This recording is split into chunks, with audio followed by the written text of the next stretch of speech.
What's up, YouTubers? It's me again, Brian, aka Gamer55551, and I am back with another video game review. And for today, we are going to be taking a look at Poochy and Yoshi's Woolly World for the Nintendo 3DS, a port of, I believe it was 2015, of Yoshi Woolly World for the Nintendo Wii U. Now, the Yoshi games have been around for a while, though. That was my phone. It's been around since 1995, when the first Yoshi game was released, Super Mario World 2 Yoshi's Island, which would later be ported over to the Game Boy Advance, though. Best entry in the series, though, and a personal favorite of mine, though.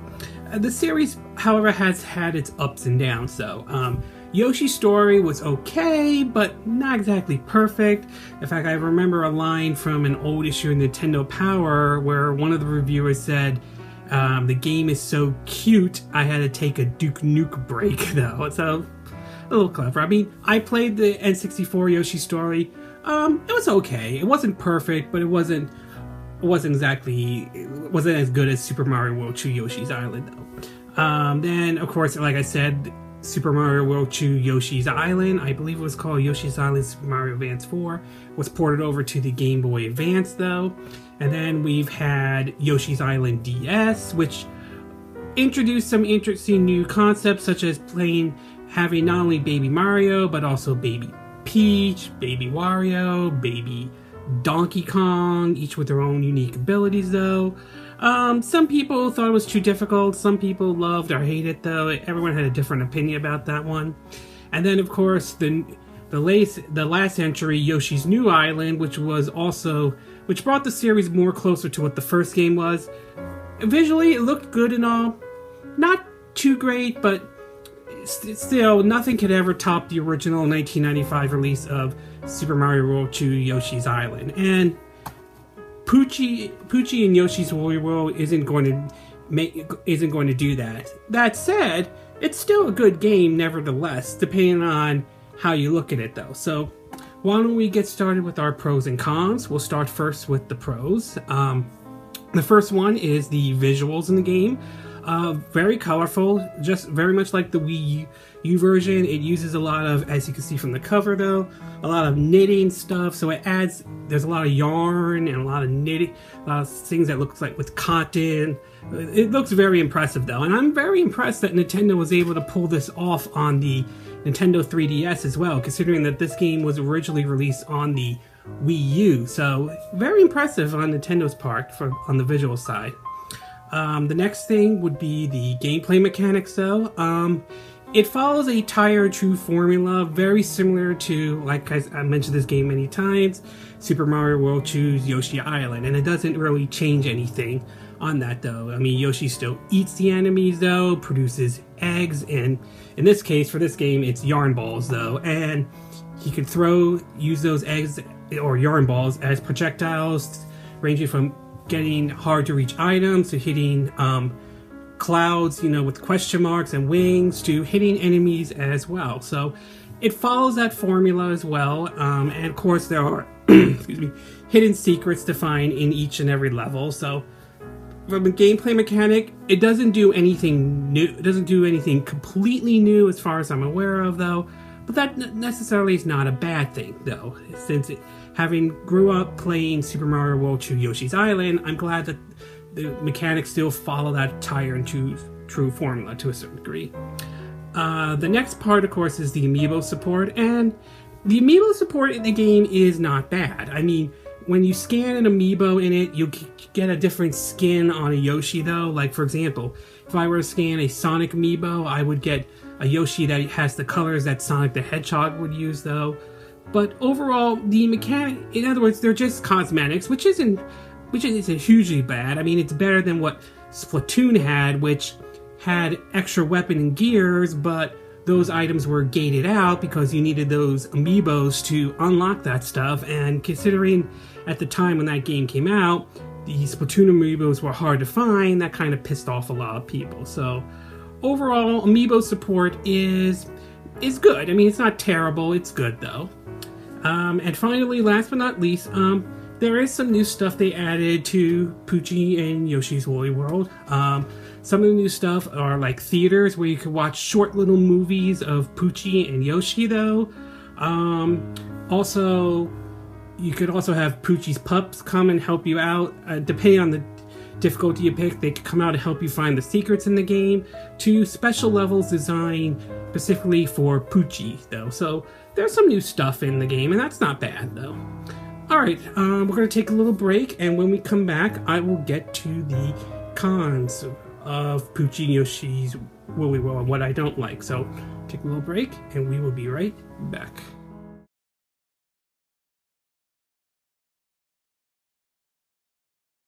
Okay, and we are back with part 2 of our review, though. Well, you guys enjoyed the first part, the pros, so now we're going to get to part 2, the cons, what I didn't like about Yoshi's Woolly World. And there are a couple of things I do not like though, alright? So we'll start off with the first one though. As I said earlier on though, I said that the visuals look nice and all, and oh, that's my phone again. Okay, ESPN though, alright. Anyway, as I said earlier on the first part of the video, I said that the game looked good and all, and it still does though, but well, it's not exactly great. I mean, it is still impressive though, but when you compare it to the Wii U version, obviously the Wii U version is going to look better than the 3DS version, alright? That doesn't mean that the 3DS version isn't impressive. I'm still impressed Nintendo was able to at least port as much as they can on the visuals onto the 3DS, but visually speaking, between the two, the Wii U version was probably the better looking game than the 3DS version, obviously though.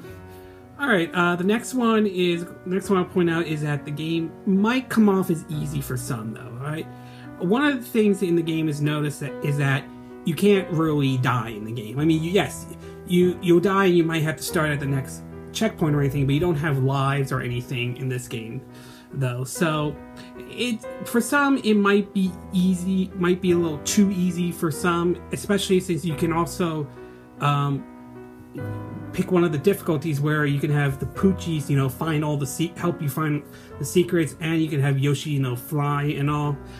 See, the real challenge for Poochy and Yoshi's Woolly World is uncovering a lot of the secrets in the game, looking for every nook and cranny to find everything in the level though. So that's where the real challenge is. And if you're one of those gamers who want to find everything, that's where the game might be a bit more challenging. But for everyone else who just want to breeze, who just doesn't want to look for any of the secrets though, it's going to come off as this game being very easy for some people. Some people won't find it to be as challenging. I mean, if I were to compare it to, say, the new Super Mario Brothers Wii and U were, I have to say those games were way more difficult than Yoshi's Woolly World was. At least that's how I saw it though. Alright, the next one, of course, is, and this is based on my time with the game, is that there's no 2-player co-op, though. In the original Wii U version, though, you could have a second player come and play the game, though, and you and your buddy can work together, though. Unfortunately, as far as I'm aware of, at least based on my time with the game, though, there is no 2-player co-op, though. Whether you think that's a good or a bad thing, that's going to be based on your opinion, though. Personally, it's not a big deal, but for some it might be. So if you're hoping for a 2-player co-op in Poochy and Yoshi's Woolly World, you may not find it. You're not going to find it here. And finally, last but not least, as I said earlier, there are some new content and stuff into the game, like, the movie theater with the adventures of Poochy and Yoshi, though. And all the Poochy pups and some of the new stages that are specifically for Poochy and all, which is all good and all, but that's pretty much it though. If you're expecting like a brand new Yoshi level or anything like that, you're not going to find it here. As far as amiibo support, it's good, but keep in mind it's only cosmetics, it's only skins and everything, so they don't really do anything special other than make a Yoshi look different and all that, and which, again, that might be fine for some people though. But if you're, like I said, if you're put like a Sonic amiibo on 3DS, scan it, all you're gonna get is the skin. Okay, the Yoshi's not gonna act like Sonic the Hedgehog or anything like that. So, again, the content isn't bad, but don't expect a whole lot of new content in this game, even though this is a port of the Wii U version, though. Overall, Poochy and Yoshi's Woolly World is still a good game, though, but I won't say it's going to dethrone, like, say, like New Super Mario Bros. U or Wii, though, in terms of difficulty or anything else. Though, it still follows a tried and true formula that the Yoshi games are known for. Whether you think that's good and bad, that's probably going to be your opinion on it, though. And it's still a good game. It's still a good game, but it's not going to appeal to a lot of people. Some people may not be down with the cutesy visuals of the game. Others might be turned off by the difficulty being maybe too easy, depending on if you're willing to put time and effort in finding everything in the game, though. But for those who are fans of the Yoshi games or enjoyed the Yoshi games all the way up to this one right here, it's worth taking a look at, though. I mean, yes, it is a port of the Wii U version, but it's nice that we have this one we could bring on the go with us, though. So overall, it's worth trying out, though, but it's mostly recommended for those who enjoy, Nintendo platform games, or those who enjoyed, who's been a fan of the Yoshi games since, and I mentioned this game many times, Super Mario World 2, Yoshi's Island, when that was released back in 1995. So it's not going to appeal to a whole lot of people, but if you enjoyed the past Yoshi games, then I'm pretty sure you'll enjoy Poochy and Yoshi's Woolly World. Alright, this concludes my video review of Poochy and Yoshi's Woolly World. And again, these are my opinion. What are yours? Have you picked up Poochy and Yoshi's Woolly World, though? Are you enjoying the game? Are you not enjoying the game, though? Do you have a different take on it from what I had? Do you have a different opinion from what I had in this video, though? Do you think the game is challenging, or do you think the game is way too easy, though? As always, sound up on the comment section below. Let me know what you think. I hope you hit the like button. I hope you subscribe to my YouTube channel, and feel free to donate to my channel if you like, though. You could do it through the PayPal me or through Patreon. Yeah, I am on Patreon, though. So again, links in the description if you wish to donate to my channel. Check out the links in the description, though, or see one of the cards I'll have up on the video if you want to click on that one instead. All right. Anyway, it's evening here. I will be getting ready to go to bed soon, and I'll see you again next time when I do another video. Hopefully that will be soon. From Southern California, I wish you guys a good evening, and I will see you again soon. Bye!